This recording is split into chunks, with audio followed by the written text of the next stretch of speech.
Hello, Milky Friends. It's MelkStehul here. How are you all? It's 3 a.m. here in London, and the reason why I'm up is because the new event has just dropped. It's an exciting one this week. We got a new Abyss hero as well as a Chinese Chinese Valentine's Day event. Yes, the Chinese do celebrate Valentine's Day on a different day. No, I did not know that, even though the fact that I have some Chinese heritage, so it's quite embarrassing. But that's good news for us, and it's obviously good news for DH because it obviously means they can make more money. So without further ado, let's see what they have on offer in terms of the new event. So the first thing that we have is this matchmaker campaign. And I think how it works is basically you need to have these two heroes to get the reward on the right. And so you can see the first thing I did when I saw this particular campaign was, hang on, why is everything ticked? Why do I have everything ticked? How do I complete this event?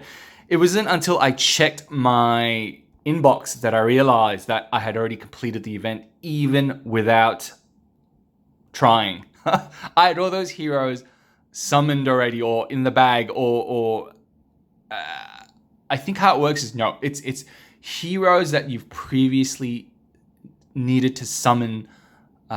You had to have summoned, and then it recognizes whether or not you've summoned them. And then if you've summoned those two heroes in the past, you get that associated reward. And the reason why I say it's based on summoned heroes, heroes that you've summoned as opposed to heroes in your bag currently, or heroes that are live that are in your hero stack, is if you look at the second line up here, or the second line where Cthulhu Hearts Queen, you'll see that in my hero panel, I don't actually have Cthulhu or Queen in there, right?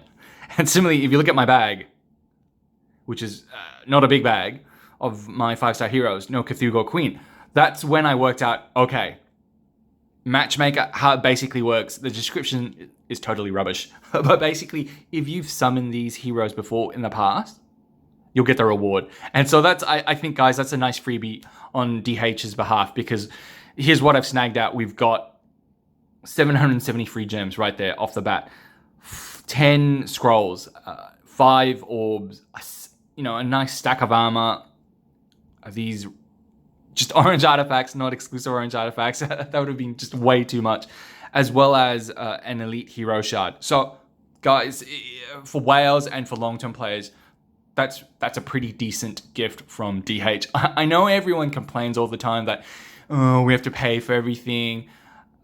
There's nothing there for free to play players.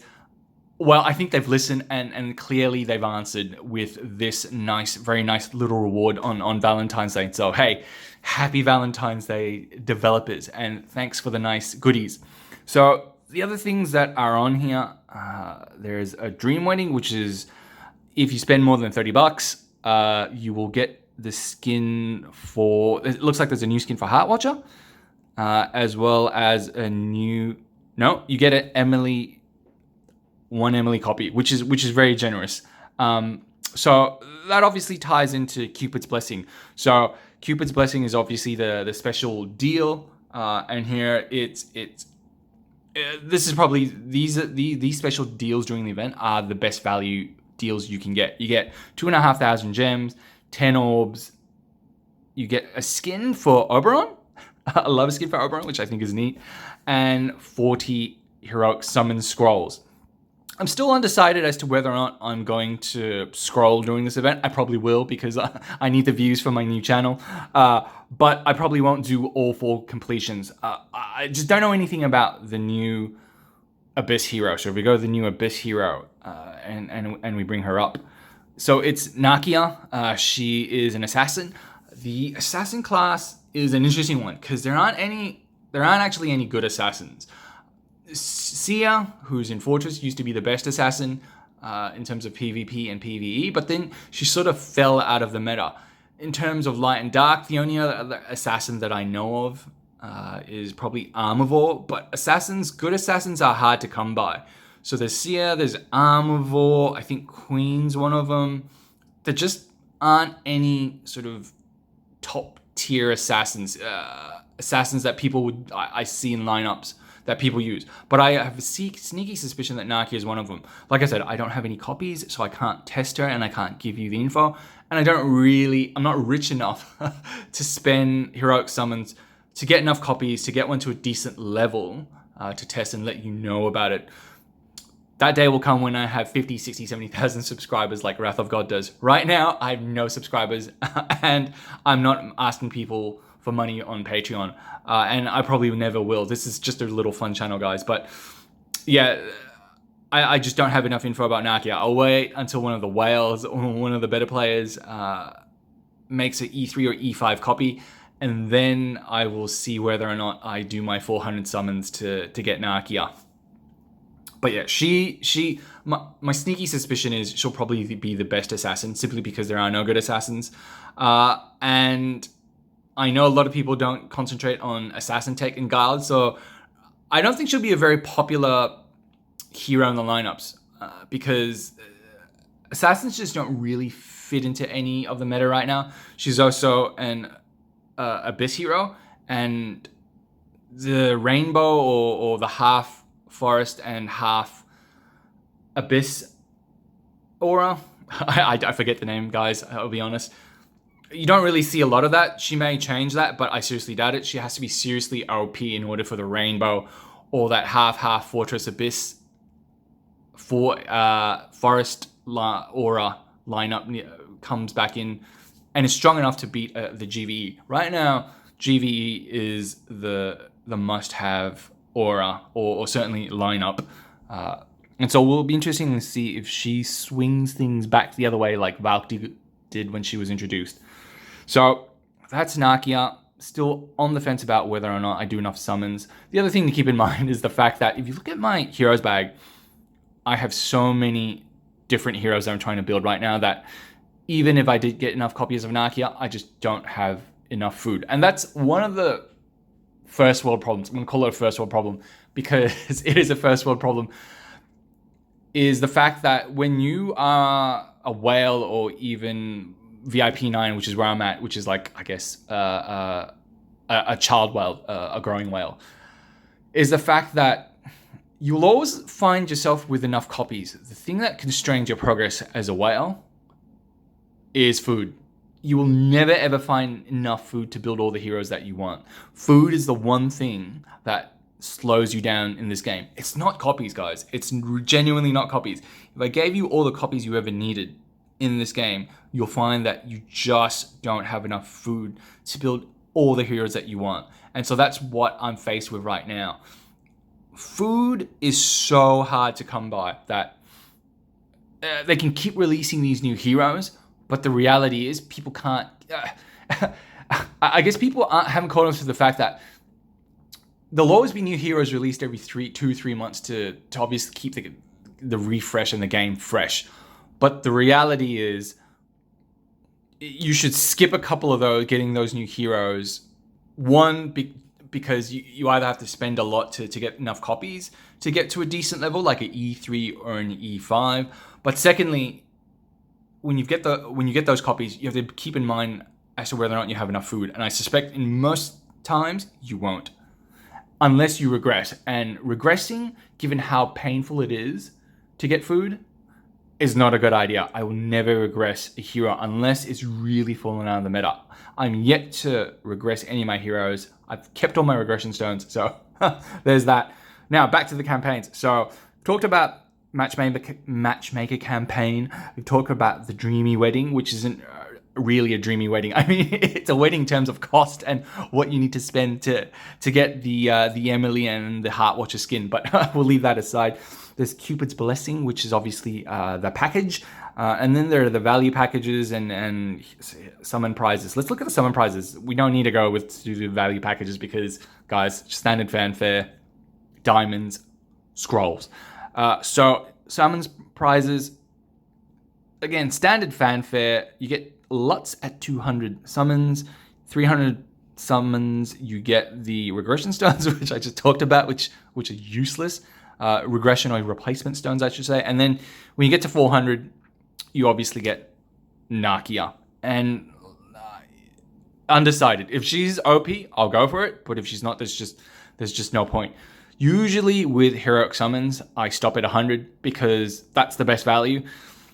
You'll see at 100 summon, you get a refund of 20 scrolls. So it only costs you 80 scrolls to get to basically the 100-point level. Then you also get 6 orbs, which are useful as a rollover to the next orb event. But then for those of you sort of thinking, well, should I go for 200? You have to do the math, right? 100 gets you 6 orbs, 20 scrolls, right? So you would expect that if I go to 200, if I double that, I should get another 6 orbs and 20 scrolls. That's not the case. You can see there's a law of diminishing returns. And so for people that, I guess, are on the fence about whether or not they should do scrolls, I'd say, yeah, it's probably worth it enough to do 100, but no more than that, especially if you're saving your scrolls, as I know many of you are, for when there's a real OP hero that you want that comes out and you think, yep, I absolutely need that hero, so I'm going to scroll into it. Or as what most people do, they call into the fact is that they're basically saving for the special light and dark events like anniversary, or the next light and dark event is around Christmas, where I think a new light hero will be released, and basically they're saving for that event. And you need a lot of scrolls to basically do completions. You need 500 scrolls to do those completions, and that takes a long time to save. And so if you look at what I have now, I only have 887 heroic summons. It's going to take me until basically the end of the year just to get 2,000, and that's enough for 4 completions. And that's if the developers don't screw us and make like one completion 600 scrolls, which they probably will. So that's the new event, guys. I think what we might do is let's summon out some of the, not summon out, let's fuse some of the new skins and see how it looks. So Oberon, beautiful new Valentine's Day skin. So how does that look compared to what you have now? Do I have an Oberon? I do, not a very strong Oberon. So right now it looks like a Lord of the Rings character. If we equip him with the skin, sorry, here we go. Skin, yes. Pretty special. He's got pants on now rather than a fancy skirt, and he's got a monocle. Wow. So now let's do who I'm doing. I'm doing Heart Watcher. I don't actually have the other Heart Watcher skin, so I'm very excited to have just any skin on Heart Watcher. So she actually also has a Lord of the Rings looking type skin. But what does a Valentine's Day skin? Oh, got to fuse it together, guys. Silly me. So fuse, sexy. Here we go. What does it look like? Valentine. Do they look like a couple? Does Heart Watcher and Oberon look like a couple? So putting the skin on. Very nice. And so, guys, instead of now, what does she have? What did she have before? Remove. Yes. So here she looks like she's a bit of an Asian character with the red dress and the what is it? A staff that's obviously on fire. And now she's got a staff. No, she's got an umbrella, guys. she's got this transformer type umbrella, which is quite amazing. Very practical. But it looks like she has a wedding dress. So that's the special event. It's quite neat. Like I said, very generous of the developers to give us those free items for nothing, especially for the longer players. I think if you're just starting out, it's probably going to be hard to snag out all those rewards from the first campaign, the Matchmaker campaign. But as a longer term player, and certainly as a VIP 9, it's certainly a much appreciated free boost. And hey, that's the event. Thanks for watching as always, and hit subscribe if you like this video.